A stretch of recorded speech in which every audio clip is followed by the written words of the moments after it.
Hey guys, what's going on? Welcome back to another video. Today we got good topics to go through and we're just going to get straight into it. Starting off with the first one, Fabrizio Romano saying Thomas Tuchel has decided against Cristiano Ronaldo signing as things stand. Mendes had talks with Todd Bowley, but final decision was always up to the manager. I like to see that. Chelsea are now focused on different deals. Tuchel isn't keen on signing the potential GOAT, it's up for debate, Cristiano Ronaldo. So you guys know my stance on it. I wanted it just for the sake of like the star power that is Ronaldo. Being able to get Ronaldo on the back of my shirt, frame that, that would have been a cool moment. Whether it would have worked in the long term, like I said, whenever I said I wanted him, I always said I was thinking with my heart, not my head. And it might not have worked out. And I think that's wise from Thomas Tuchel not to get caught up in all of it.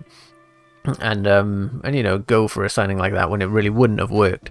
So Ronaldo does not look like he'll be joining Chelsea FC anytime soon. It's a shame for the dream of having Ronaldo play for your club, but nevertheless, we can move on and sign someone that's going to fit with the system better and is probably younger, will work with us long term, stuff like that, right? So it makes sense. Here we have an update again from Fabrizio Romano on the Gnabry situation, and it says, despite Chelsea approach this week, Gnabry is still given priority to Bayern's new contract proposal. He's attracted by the last contract bid and talks are progressing, so the problems were they weren't really getting anywhere with contract talks apparently. They're now moving in the right direction. Chelsea are really interested, but now Gnabry is discussing with the Bayern board, so if it doesn't happen, if that contract doesn't look like it's going to get signed, then sure, Chelsea look like they might be able to get in there, but as for now, it looks like Bayern are going to give him a contract that he's deserving of, a brilliant player, and he'll be staying at Bayern unless, like I said, something catastrophic goes wrong and it changes, but that's the situation for now. I'll let you know if it changes. Next up, we have Grimes, who's back from her holiday. She was away for a week, so we didn't really get much news from her, but she's back, and she says, like reported, Declan Rice is going nowhere this season, price tag 180 million, verbal agreement to leave in 2023. Every season the same story, only the fee increases. But now we have this, a verbal agreement that he can leave in 2023. So whatever that price is going to be astronomical, right? His contract's running down, he's not signing the new one that they're offering him. So they're going to look to sell him, but I still think it's going to be somewhere around that 100 million mark that they're asking for. And I guess they maybe would prefer to leave him go the January before he's going, or just cut their losses and let him go for free. Not cut the losses, stick with him and let him go on a free. Really just run down that contract, stick with him for as long as they can, because they know the money they make from being in Europe and potentially progressing in that way, being higher up the Premier League table. They know that they'll make money that way, so they can count that as the transfer fee that they'll have gone for him. So it doesn't look like it's happening this year, but verbal agreement to leave in 2023. Declan Rice could be becoming a Chelsea player next year. Then we have the Telegraph here reporting that Chelsea will also look to add a new right wing back to their squad this summer to help provide cover for Reece James. Now that was interesting for me. I figured that we'd be going for a left wing back, the talk of the three defenders that we're looking at signing, centre back, left wing back was what I always figured. But apparently we're looking on the right side. I figured left just because Alonso plays on the left if he's going, and Azpi's going, who can play there, as well as the right more so when he's a wing back. I'd have thought we'd go left, but I guess we'll see how it goes. I can't think of a right wing back that we've been heavily linked to, so I'm not sure who it's going to be. But if we can, it looks like we're signing a right wing back, and as long as it's cover for Reece James, I'm fine with that. I don't want anyone replacing him, that's for sure. Next up, we have Ben Jacobs reporting, saying, my understanding with Levi Colville is there's no shortage of interest. Southampton and Leicester both rate the 19-year-old. Colville has not asked for a permanent move. He seeks clarity, though, of his long-term role and future at Chelsea. It's similar to Armando Broja. So, a bit of an update there. We have Simon Phillips reporting as well, saying Colville does not want to leave. He's not demanding to be an instant star, but does want a fair shot and assurances of game time. Situation dependent on centre-back arrivals. Chelsea will know his quality, and a buyback would be included if he is sold. So there's no chance we'll let him go with no way of getting him back. If he's going, we're going to have a buyback clause in there. It might be one of them where we let him go for 30, and then a buyback of like 50, 60, somewhere around there. And then we'll just keep that cash ready for when we're going to buy him back. So essentially we'll only spend 30 or so to get him back. That's what I imagine we might do.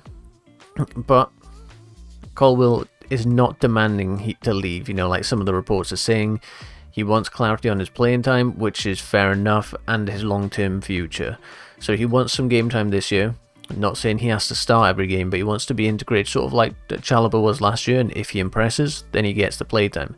He also wants his long-term future secured, and, you know, his future is at Chelsea. If he realises that, okay, Thiago Silva's 37, we're bringing in Koulibaly, who's 31, but, you know, maybe he won't last till 37, you know, maybe he'll be done by 34 or 35.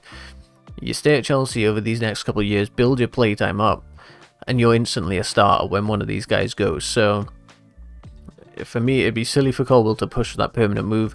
I believe he still has another 3 years left on his contract anyway, so even if he requests a move, Chelsea can decline it. We don't have to let him go. So, it's a fairly safe situation, it looks like, and hopefully that's the same for Broja as well, because I wouldn't want him leaving either. Next up, we have Fabrizio Romano reporting saying that Burnley are set to sign Ian Matson on loan from Chelsea.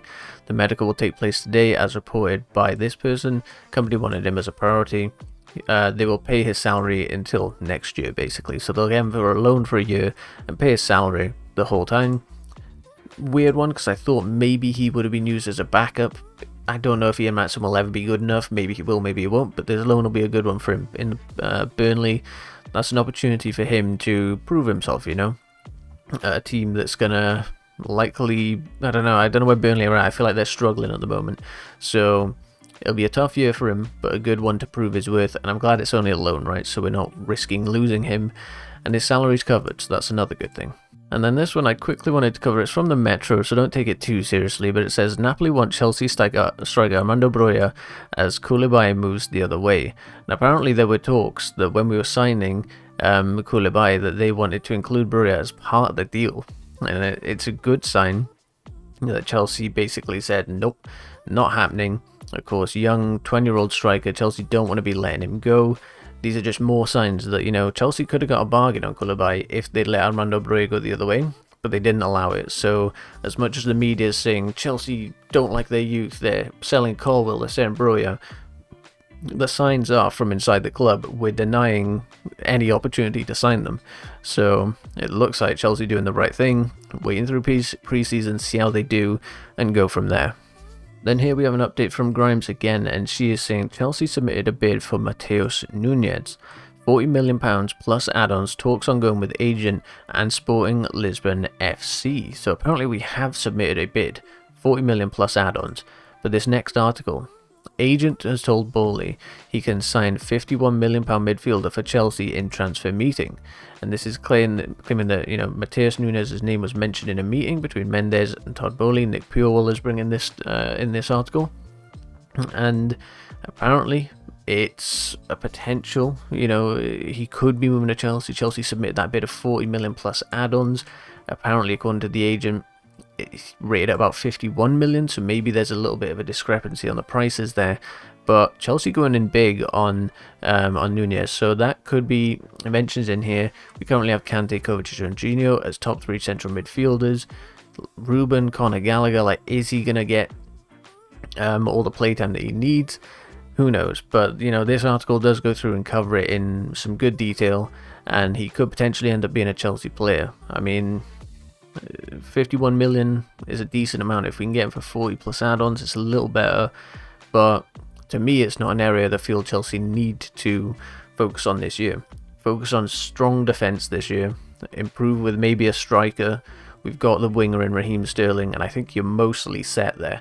But it does look like we're going for a central mid.